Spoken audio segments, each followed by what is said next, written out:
जो कांग्रेस नकटी मामले को लेकर सड़क पर उतरी हुई है, लगातार आंदोलन भी कर रही है, वही कांग्रेस विधानसभा में मौन हो गई है।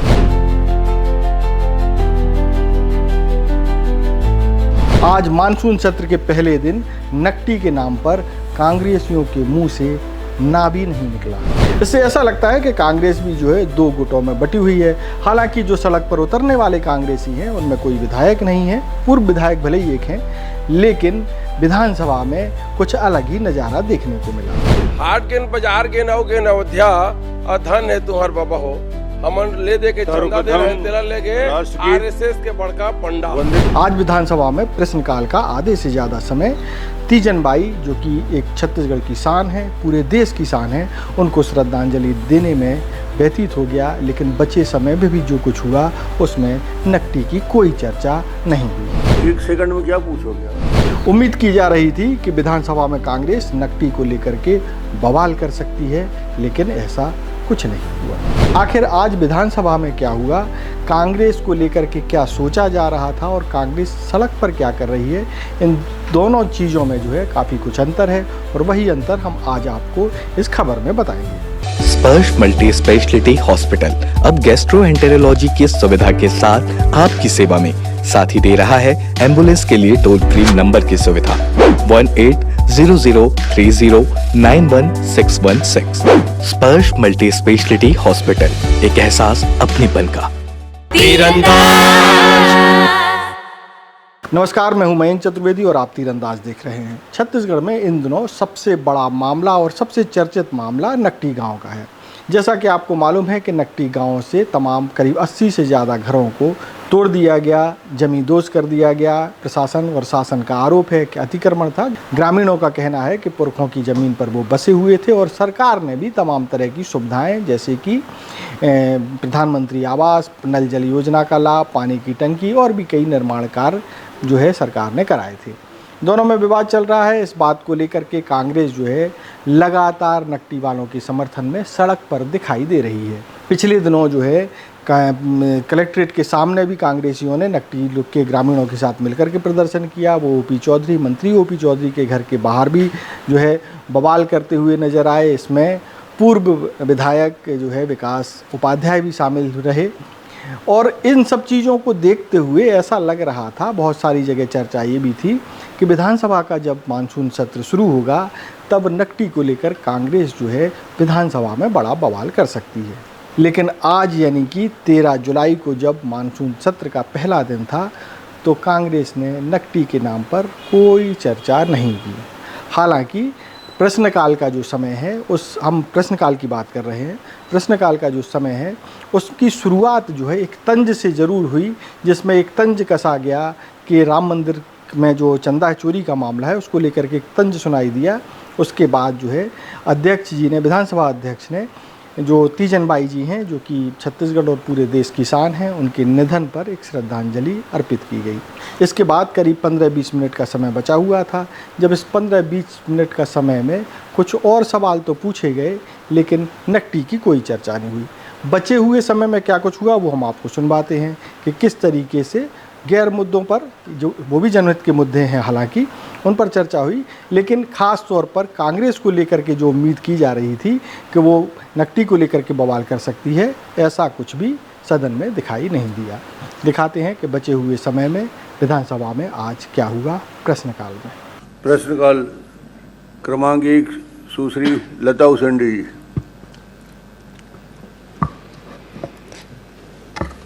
माननीय अध्यक्ष महोदय, मैं माननीय मंत्री जी से जानना चाहती हूँ कि अभी महेंद्र कर्मा विश्वविद्यालय में कुछ पदों की भर्ती के लिए विज्ञापन जारी हुआ था, क्या उसमें किसी तरह की शिकायत प्राप्त हुई है और उसका निराकरण हो गया? माननीय अध्यक्ष महोदय, शहीद महेंद्र कर्मा विश्वविद्यालय में अभी शैक्षणिक पदों के लिए भर्ती की प्रक्रिया प्रारंभ की गई है और अभी जो भर्ती प्रक्रिया है उसमें किसी तरह की अभी कोई शिकायत अभी प्राप्त नहीं हुई है। माननीय अध्यक्ष महोदय, माननीय मंत्री जी ने शिकायत प्राप्त नहीं, पर यहाँ पे एक उत्तर में निराकृत भी कहा गया है और उसमें महामहिम जी का भी नाम शायद है। तो मुझे लगता है कि इस सदन में इस तरह की चर्चा भी, नाम भी नहीं आना चाहिए शायद से। लेकिन मैं माननीय मंत्री जी से एक पूछना चाहूँगी, क्या हमारे यहाँ यूनिवर्सिटी में डीएड बीएड की क्लासेस चलती हैं क्या? माननीय अध्यक्ष महोदय, प्रदेश में बीएड और डीएड की जो क्लासेस हैं वो अभी स्कूल शिक्षा विभाग द्वारा संचालित है। हमारे उच्च शिक्षा विभाग के द्वारा अभी प्रदेश के किसी भी महाविद्यालय में बीएड की क्लासेस प्रारंभ नहीं की गई है। अभी जो नई राष्ट्रीय शिक्षा नीति 2020 जो लागू हुई है उसके अनुसार 4 वर्षीय बीएड का पाठ्यक्रम होगा, जो अभी छत्तीसगढ़ में अभी किसी महाविद्यालय में शुरू नहीं हुआ है। माननीय अध्यक्ष महोदय, जो नई शिक्षा नीति 2020 है ये किन किन महाविद्यालयों में छत्तीसगढ़ में लागू है और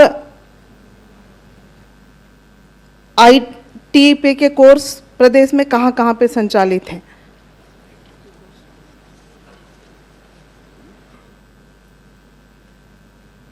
माननीय अध्यक्ष महोदय, राष्ट्रीय शिक्षा नीति 2020 प्रदेश के सभी महाविद्यालयों में और सभी विश्वविद्यालयों में लागू है। माननीय अध्यक्ष महोदय, महेंद्र कर्मा विश्वविद्यालय में लागू है क्या? जी, वहाँ पे भी लागू है, महेंद्र कर्मा विश्वविद्यालय में। माननीय अध्यक्ष महोदय, जानकारी में जो उपलब्धता है माननीय अध्यक्ष महोदय 2020 एनईपी के तहत महेंद्र कर्मा विश्वविद्यालय में डीएड बीएड के क्लास का कोर्स संचालित नहीं है, और नहीं है तो इतने लंबे समय के बाद क्यों नहीं है? क्योंकि आपकी जो जानकारी में यहाँ पे दिया गया है माननीय अध्यक्ष महोदय कि महाविद्यालय संचालन नहीं करता है।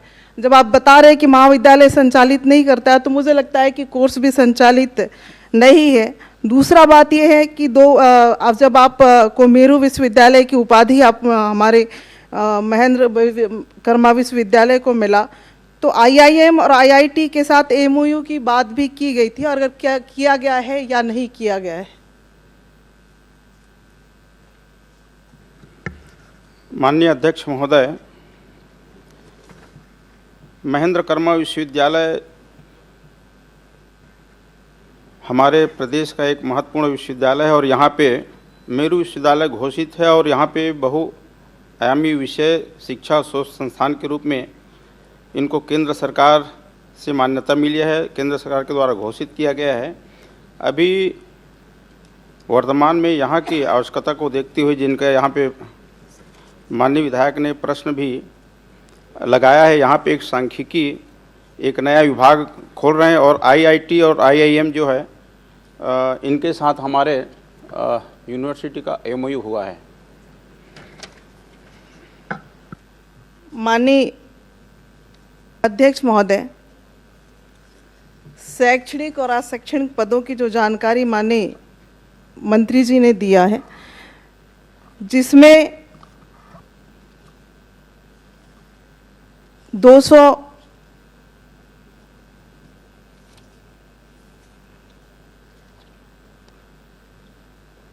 265 पद स्वीकृत हैं और मात्र 29 पद भरे हुए हैं। गैर शैक्षणिक में 320 पद स्वीकृत हैं और 291 पद रिक्त हैं। तो वित्त विभाग से इसकी सहमति आपको मिल चुकी है या नहीं मिली है? अगर मिली है तो भी इसको कब तक करेंगे? और जो शिकायत मैंने कहा कि प्राप्त हुआ था बीच में भर्ती के लिए, उसको किस एजेंसी के द्वारा आपने जांच कराया है? माननीय अध्यक्ष महोदय, महेंद्र कर्मा विश्वविद्यालय में 265 पद स्वीकृत हैं और अभी 29 नियमित वहाँ पे कार्यरत हैं। ये 31 विभाग में वहाँ पे 5 विभाग अभी प्रारंभ ही नहीं हुए हैं, जिसमें से 90 पद को शून्य माना जाए और उसके बाद बच जाते इसमें 146 पद, तो 146 पद में अभी 113 पद की भर्ती की प्रक्रिया प्रारंभ है। विज्ञापन निकाला जा चुका है, दावापत्ति इसमें मंगाया गया है। इसके साथ ही पद की पूर्ति जल्दी कर ली जाएगी। और जो एक माननीय विधायक ने भर्ती प्रक्रिया में शिकायत की बात कही, वो अभी की नहीं है, पिछले समय की है और उनकी जांच हुई है। जांच के पश्चात रिपोर्ट जो है महामहिम राज्यपाल को भेजा गया था और उनका अवलोकन और परीक्षण करने के पश्चात माननीय राज्यपाल कुलाधिपति के द्वारा 13/2/2026 को शिकायत को निराधार होने के कारण इसको नस्तीबद्ध कर दिया गया है। अजय जी।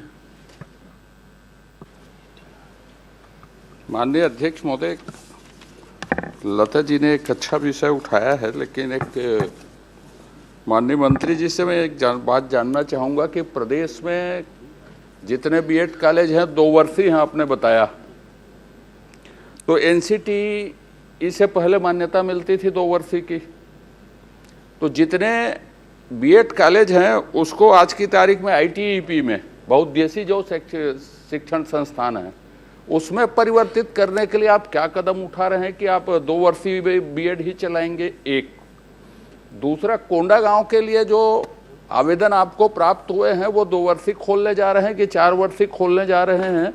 और 4 वर्षीय खोलने जा रहे हैं तो उसकी प्रक्रिया क्या है, क्या प्रक्रिया आपने की है? एक दूसरी एक जानकारी भर दे देता हूँ माननीय अध्यक्ष महोदय। एक बड़ा छत्तीसगढ़ के सामने विकट स्थिति है कि नया बीएड जो एनईपी में 4 साल का खोलना है, डबल B+ कॉलेज को ही दिया जाएगा और छत्तीसगढ़ में एक भी कॉलेज B+ से ऊपर नहीं है, तो उसके लिए भी आप क्या कदम उठाए जा रहे हैं कि छत्तीसगढ़ में 4 वर्षीय बीएड खुल सकें? माननीय अध्यक्ष महोदय, अभी प्रदेश में बीएड और डीएड जो है हमारे स्कूल शिक्षा विभाग के द्वारा संचालित है और ये 2 वर्षीय पाठ्यक्रम है। हमारा जो एनईपी के तहत जो आएगा वो 4 वर्षीय पाठ्यक्रम है। अभी इनका 2 साल का कोर्स होता है। हमारा योजना ये है कि हम 2026 में अभी बीएड के क्लासेस शुरू करेंगे, वो 2030 में पहला बैच तैयार होगा, तब तक कि इनकी पुरानी एनईपी लागू होने के बाद जो एनसीटी के बीएड कॉलेज हैं उसकी देश भर में कोई मान्यता नहीं रहेगी। पहला प्रश्न मैंने आपसे पूछा था कि 2 वर्षीय जो बीएड है उसको 4 वर्ष में परिवर्तित करने के लिए आप क्या कदम उठाए जा रहे हैं जिससे उसको आगे मान्यता मिल सके? एक दूसरा, BB+ छत्तीसगढ़ में एक भी महाविद्यालय नहीं है, तो 4 वर्षीय खोलने के लिए जो प्रस्तावित है और जो प्रशासकीय स्वीकृति हो चुके हैं, BB+ एक भी महाविद्यालय छत्तीसगढ़ में नहीं है, तो उसके लिए आप क्या कदम उठाने जा रहे हैं? क्योंकि छत्तीसगढ़ में B+ तक है अधिकतम, वो स्वीकृत हो जाए, समय कम है, आप जल्दी बताएं उसको।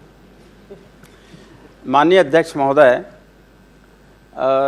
ये सही है कि हमारे प्रदेश के बहुत से महाविद्यालय जो है B++ नहीं है और यूजीसी के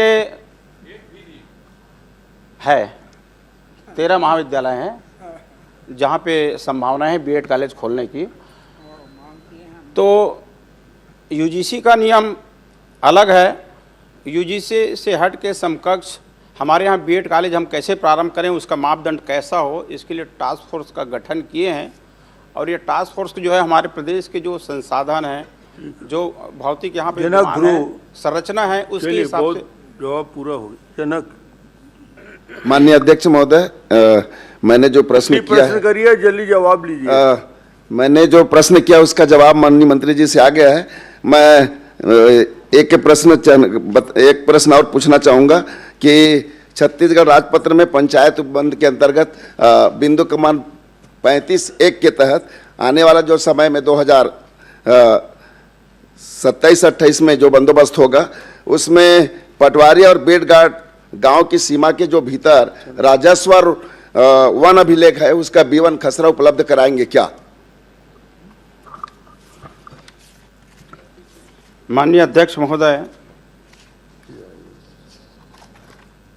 छत्तीसगढ़ में हमारे 20,551 राजस्व ग्राम हैं और यहाँ पे 19,805 ग्राम में सर्वेक्षण का काम पूरा हो गया है।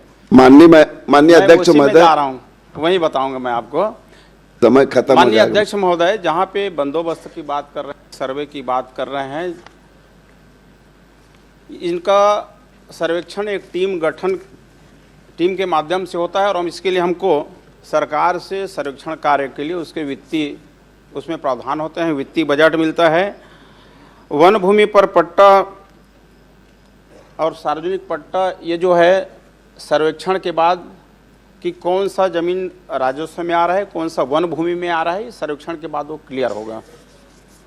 माननीय अध्यक्ष महोदय, चूंकि छत्तीसगढ़ किसानों का प्रदेश है और जहां बंदोबस्त त्रुटि के कारण से हजारों किसानों रात आए दिन राजस्व अमला के पीछे पड़े रहते हैं और जिसके कारण से उनको कर्ज लेने में हो चाहे खाद लेने में हो, विभिन्न प्रकार के कठिनाइयों का सामना करना पड़ता है। मैं माननीय अध्यक्ष महोदय, माननीय मंत्री जी से जानना चाहूंगा कि जो आने वाला जो बंदोबस्त उसके पहले गांव में ग्राम सभा में उपलब्ध करा देंगे क्या B1 खसरा? माननीय अध्यक्ष महोदय, बंदोबस्त का कार्य आवश्यकता के अनुसार लगातार चलते रहता है। अभी हमने 11 जिलों में ये सर्वेक्षण का काम पूरा कर लिए हैं और 22 जिले के कुल 746 ग्राम में सर्वेक्षण का काम बाकी है, जिसमें से 371 गांवों में सर्वेक्षण का काम चल रहा है और 375 गांवों में कई कारणों के कारण यहाँ पे सर्वेक्षण का काम शुरू नहीं हुआ है। प्रयास है कि सभी किसान का खसरा, नक्शा, बटांकन, सीमांकन स्पष्ट हो ताकि किसी भी प्रकार के किसानों के बीच में कोई विवाद न हो। धन्यवाद। अब 1 सेकंड में क्या पूछोगे आप? चलिए, प्रश्नकाल समाप्त। खुश है तो फिर खुशी मना ले, छोटा बड़ा केक मंगा ले, संगम में मिलता है बढ़िया केक, संगम में मिलता है बढ़िया केक। तीरंदाज